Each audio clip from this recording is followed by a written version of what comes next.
Bonjour à toutes et à tous et bienvenue dans TechPod, la nouvelle pastille de Futura dédiée à l'actualité des technologies et de la mobilité.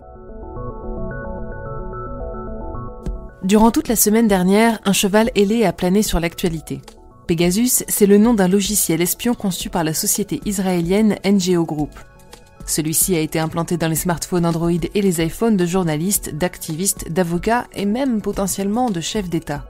En tout, une liste de 50 000 numéros de téléphone provenant d'une cinquantaine de pays aurait été la cible de ce logiciel espion.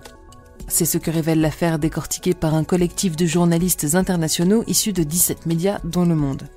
Déjà évoqué par Futura en 2016, le logiciel revient régulièrement sur le devant de la scène.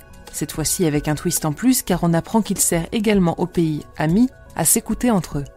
C'est notamment le cas du Maroc qui aurait ciblé le président Macron même s'il n'est pas absolument certain que son mobile ait pu être impacté par Pegasus.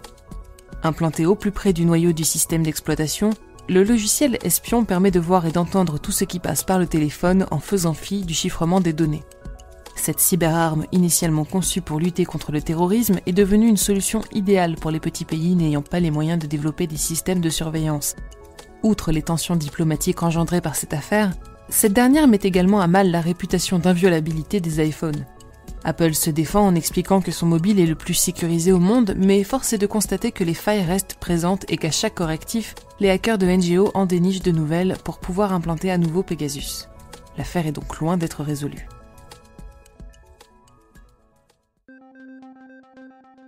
On en parle moins, mais dernièrement il y a eu plus grave que ce bourricot ailé, comme l'appelle Guillaume Poupard, le directeur de l'Agence nationale de la sécurité des systèmes d'information, ou ANSSI. La France est en effet sous le feu d'une cyberattaque virulente de la Chine. Et d'après l'ANSSI, c'est un groupe de hackers appelé APT31 et affilié à Pékin qui est à la manœuvre. L'affaire est loin d'être anodine, puisqu'attribuer une cyberattaque à un État est un exercice très risqué diplomatiquement. Peu de pays s'y aventurent et la France semble progressivement changer de posture en accusant presque directement la Chine de cette attaque. Une première et un avertissement qui pourrait bien tendre les relations entre les deux pays. Les réseaux sociaux non plus ne sont pas immunes au développement des outils de cyberguerre.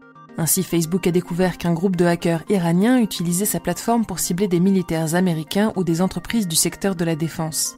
Comment ? En créant des profils d'individus suffisamment crédibles pour créer des rapports de confiance et pousser les cibles visées à cliquer sur des liens minés. Comme quoi, entre écoute téléphonique entre amis, espionnage entre États et ingénierie sociale, la guerre du futur ne fait peut-être pas de bruit, mais cela ne veut pas dire qu'elle ne fait pas de dégâts, du moins en matière de diplomatie.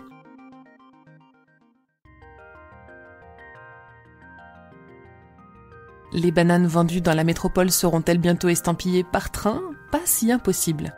La société Hyperloop TT vient de présenter un concept de transport de fret à très grande vitesse, capable d'acheminer des marchandises à plus de 600 km/h.